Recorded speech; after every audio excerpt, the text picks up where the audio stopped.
भारत में कोरोना के मामले कम हो रहे हैं, लेकिन कुछ राज्यों में कोरोना के केसेस फिर बढ़ने लगे हैं। खासकर दिल्ली में है, महाराष्ट्र में, मिजोरम, ये कुछ वो राज्य हैं जहां पर कोरोना के केसेस बढ़े हैं, पॉजिटिविटी बढ़ी है, जिसको लेकर केंद्रीय स्वास्थ्य सचिव ने चिट्ठी भी लिखी है राज्यों को। और ये जो केसेस हैं वो क्यों बढ़ रहे हैं, आखिर क्या वजह है, और क्या ये जो बढ़ते हुए केस हैं क्या ये चौथी लहर का इशारा कर रहे हैं? इस पर बात करने के लिए मेरे साथ मौजूद है डॉक्टर संजय राय, जो कि कम्युनिटी मेडिसिन के डॉक्टर हैं। सर, ये जो अब केसेस बढ़ रहे हैं, हालांकि पूरे भारत की बात करें तो कम है, लेकिन कुछ राज्यों में बढ़ता हुआ दिख रहा है, पॉजिटिविटी रेट बढ़ रही है, तो उसका क्या क्या मतलब निकाला? देखिए, सार्स कोरोना वायरस 2 में इस टाइप का फ्लक्चुएशन होता रहेगा। अब जो है ज्यादातर पॉपुलेशन हमारी इम्यून हो चुकी है। नंबर ऑफ केसेस इन्फेक्शन होना, थोड़ा सा पॉपुलेशन में इम्यूनिटी कम होना, किसी पर्टिकुलर सेक्शन में कम होना, तो इस टाइप का होता रहेगा और आगे बहुत सालों तक होता रहेगा। ये शायद हम लोग पिछले 1 साल से कर रहे हैं कि हमें इस पे ध्यान नहीं देना चाहिए। हमें सिर्फ ध्यान देना चाहिए कि क्या सीवियरिटी बढ़ रही है, क्या डेथ बढ़ रहा है, क्या हॉस्पिटलाइजेशन बढ़ रहा है, क्योंकि हमें प्रॉब्लम तब होगी जब हॉस्पिटलाइजेशन बढ़ने लगेगा, कि हमारे हॉस्पिटल बेड्स ऑक्युपाइड होने लगेंगे, जिसकी संभावना बहुत ही कम नजर आ रही है। यही हुआ सेकेंड वेव, थर्ड वेव जिसको हम कहते हैं, ओमिक्रॉन जब आया था तो यही हुआ। नंबर ऑफ केसेस बढ़े, 3 लाख तक हम पहुंच गए। 3 लाख तो इसलिए पहुंचे कि उतना ही हमने टेस्ट किया। अगर शायद हम ज्यादा टेस्ट करते, बहुत से लोगों ने उस समय टेस्ट नहीं कराया, तो हमारे जो है नंबर कुछ भी बढ़ सकते थे।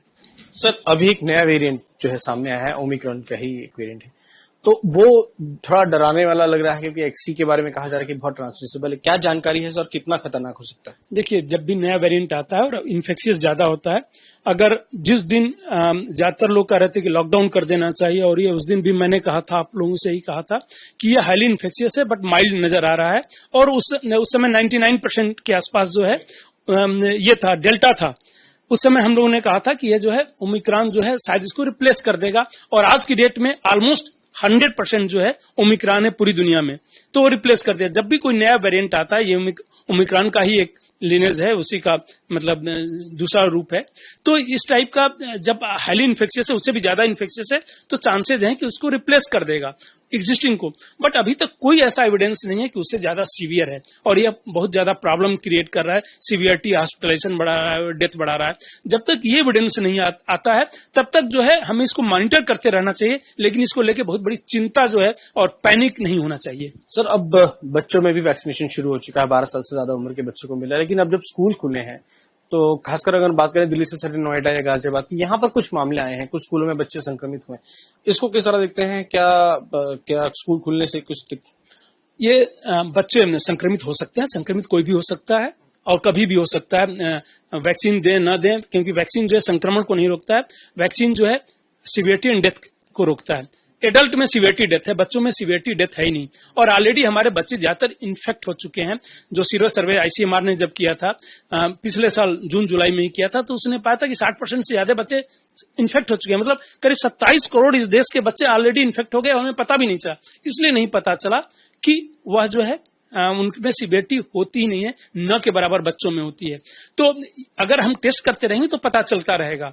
उसका वैक्सीनेशन से रियली कोई संबंध नहीं है, क्योंकि बच्चों में सीवियरिटी नहीं है, तो वैक्सीन देने का कोई बहुत ही बड़ा एडेड एडवांटेज नहीं हो सकता इस ग्रुप में। तो हमें उसको लेके चिंता नहीं करनी चाहिए। और दूसरा जो एविडेंस है कि जो ऑलरेडी इन्फेक्शन हो चुका है, उनमें जो है सीवियरिटी और ऐसे भी नहीं होती है। तो बच्चों में अगर इन्फेक्शन नहीं भी हुआ तो भी सीवियरिटी नहीं होती, बट ज्यादातर हमारे बच्चे इन्फेक्ट हो चुके हैं। जो दिल्ली गवर्नमेंट का सीरो सर्वे था, वो पाया कि डेल्टा वेव के बाद, ओमिक्रॉन के बाद तो अभी कोई सीरो सर्वे नहीं है, कि करीब मोर देन 80% बच्चे हमारे इन्फेक्ट ऑलरेडी हो चुके हैं। तो वह बेटर प्रोटेक्टेड हैं। जिनको एक बार इन्फेक्शन हो गया, आपको पता न चलने का मतलब ये नहीं होगा कि उनको इन्फेक्शन नहीं हुआ। तो बच्चों को लेके जो है एटलीस्ट सार्स कोरोना वायरस 2 में हमें चिंता नहीं चाहिए। बहुत सी ऐसी डिजीज हैं जिनको लेके चिंता करनी चाहिए। पूरे 2000 बच्चे हमारे डेथ नहीं हुए, लेकिन अगर मैं बात करूं सिर्फ भूखमरी से, इस देश में जो है रोज 2000 के आसपास बच्चों की डेथ होती है। हमें जो है उन पे ज्यादा ध्यान देना चाहिए।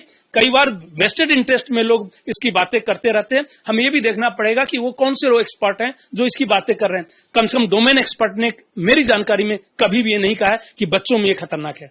तो बच्चों में ये ज्यादा खतरनाक नहीं है, और जिस तरह से सीरो सर्वे आए हैं उसमें पाया गया है कि जो ज्यादातर बच्चे थे वो संक्रमित हो चुके हैं, इससे ज्यादा परेशान होने की जरूरत नहीं है। वहीं जो कोरोना का नया वेरिएंट एक्सी की बात कर रहे हैं, उसके बारे में जो अब तक जानकारी है कि वो 10% ज्यादा ट्रांसमिसेबल है, लेकिन अब वो घातक है, ऐसा सामने नहीं आया।